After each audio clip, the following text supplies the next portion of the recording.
रोशनी मेरी मात्रै हुन्।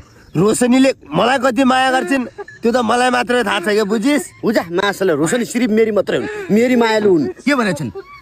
पृथ्वी I love you अरे। त्यस्ता जाब अहिले मलाई के भनिन्छन्? मेरो बुढोलाई उडी उडी चुप्पा, मलाई भनिन्छन् यस्तो, मलाई सिधै चुप्पा भनिन्छन्, चुप्पा। यस्ता चुप्पा भन्दैमा के आफ्नो माया दाबी गर्न मिल्छ? यी के भनेछन्? भ्यालेन्टाइन डेमा भेट्नुपर्छ है गरे। रोशनी मेरी भएनन्? त्यो त नर्मल हो नि, भ्यालेन्टाइन डेमा भेट्ने त। त्यस्तालाई पनि के रोशनी मेरी हुन् भन्न दाग लगाउँछु। मलाई हेर, फेब्रुअरी 14 1 नाइट बिताउनु पर्छ है होमस्टेमा। अब आफै सोच रोशनी कस्की हुन्। यी मुला रोशनले के भनेछन्? रातिको 10 बजेबाट 12 बजेसम्म कुरा गर्नुपर्छ है भनेकी छु। अनि रातिको 12 बजेदेखि 2 बजेसम्म त मसँग कुरा गर्नुपर्छ भने रातिनी रोशनी मेरी हुन्। बाघ माछा रोशनी मेरी हुन्। मैले रोशनीसँग एकचोटि मोज गरिसकेँ होइन रोशनी?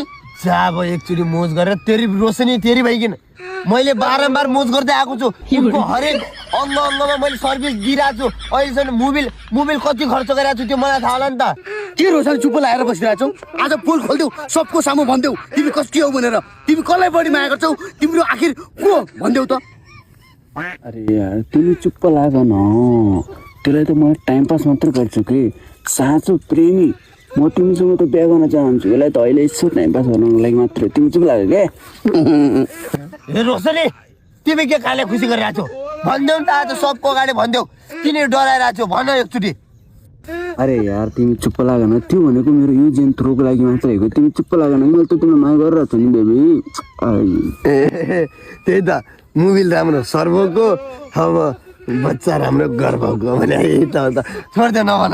यत्तिकै ठिक छ, यत्तिकै ठिक छ मलाई पनि। मलाई पनि यत्तिकै ठिक छ।